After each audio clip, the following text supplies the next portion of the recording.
I hear so many women say, I don't think my pelvic floor is weak. It's so tight, I can't relax it. So I think it's actually too strong. Here's the thing you should know about tightness, and the same goes for almost every area of the body, is that very often tightness and weakness go hand in hand. They're like best buds. So stretching and stretching and stretching a tight muscle that also lacks strength can actually make the problem worse. A better solution is to lengthen and strengthen at the same time. However, with an extremely tight pelvic floor, this can be easier said than done. I know this. So if the tightness is causing excruciating pain, I know that can be quite tricky. So let's look at some of the common symptoms caused by weakness and tightness. Urge incontinence, also known as overactive bladder or OAB, is the name for when there's a strong urge to urinate despite the fact that your bladder may not be full. This urge is often strong enough that you can't make it to the bathroom in time. Leaking urine is a separate thing, and we'll talk about that in a moment. But women with urge incontinence may experience sudden, strong urge to urinate, loss of control over when urination occurs, and frequent urination both day and night.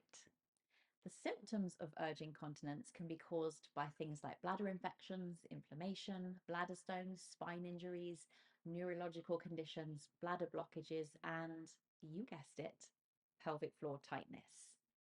Now, stress incontinence is the kind that happens when you cough, laugh, run, jump, sneeze, etc., and you pee your pants a little bit as a result. Now, this often happens when too much pressure is exerted on the bladder, forcing urine out. And in most cases, this is the result of a weakened pelvic floor muscle, usually due to childbirth age and/or menopause. But there are also circumstances that can aggravate stress incontinence, such as obesity, smoking, high impact activities like running and jumping, and would you believe a chronic cough?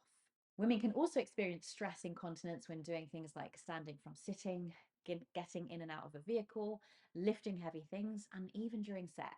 So we've essentially got two different kinds of incontinence, one common with tightness, the other common with weakness. Now, they absolutely can occur at the same time. This is known as mixed incontinence, which is the term used when both stress incontinence and urge incontinence are experienced together. So both tightness and weakness simultaneously. Symptoms of both kinds of incontinence can often be significantly reduced by looking at the pelvic floor, although each requires a very slightly different approach.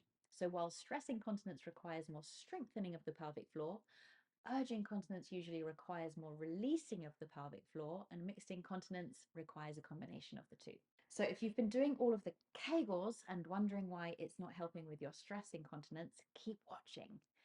We now know that Kegels are an outdated approach to strengthening the pelvic floor, and that we must learn how to connect the pelvic floor with both our breath and the rest of our core in order to truly get the benefits of strengthening the pelvic floor. So make sure you watch my pelvic floor training on how to do this, and I'll link it below. Pelvic floor tightness is a very common cause of urge incontinence. This tightness could be causing tension on the pelvic floor nerves, but also causing irritation of the urethra. Now, an irritated urethra always feels like it needs to urinate. Pelvic floor tightness can come about when someone maybe does too many Kegels or too much lower abdominal work without properly managing the pressure in the core. It can also come about if there's a lot of tension in the pelvic area, either as a result of injury or trauma or from external stress factors. Now, one of my favorite ways to release the pelvic floor is with the use of a therapy ball. Now, these are often around the same size as a tennis ball with minimal but some squishiness. So I'm going to come sitting down and show you how to use this. All right, so sitting on the ground, you are going to take your ball.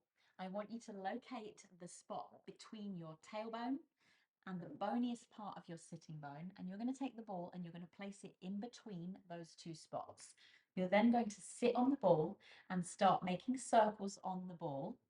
About the size of a tennis ball is the size of the circle. So we're essentially tightness hunting. So just start by making some larger circles and notice if there are any really tight spots. When you find a tight spot, hold it right there and just make little tiny micro circles.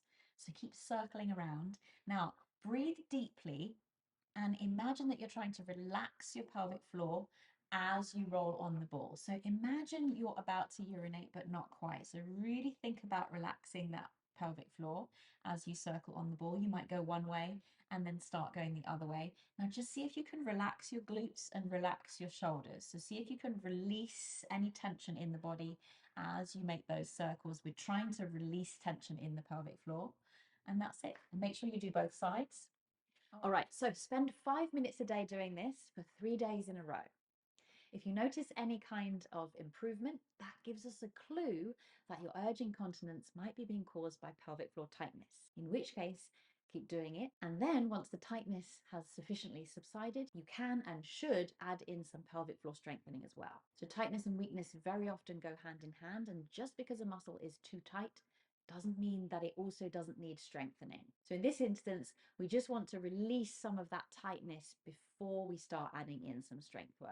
So if you're doing my postpartum protocol or considering doing it, I recommend that those of you who feel too tight do 3 days of my pelvic floor release routine, which is a 20-minute routine, before starting the actual program. And then following the calendar exactly as it is, but continuing to add in the pelvic floor release routine an extra 1 to 2 times a week for the first few weeks. Now, another common cause of pelvic floor tightness is, would you believe, too many Kegels. I'm really not a fan of the old school Kegels because they isolate the delicate pelvic floor muscle and in many cases overwhelm it, which over time can cause extreme tightness and sometimes excruciating pain when using tampons with penetration and in some cases even just at rest. Now, there are no movements in life that require pelvic floor isolation, so it's actually not a particularly helpful thing to learn, and honestly, in many cases, causes more harm than good. It's an old-fashioned technique that was made popular by a male doctor, Dr. Kegel, in the 1940s. We now, thankfully, know a lot more about how the pelvic floor should function than we did 80 years ago.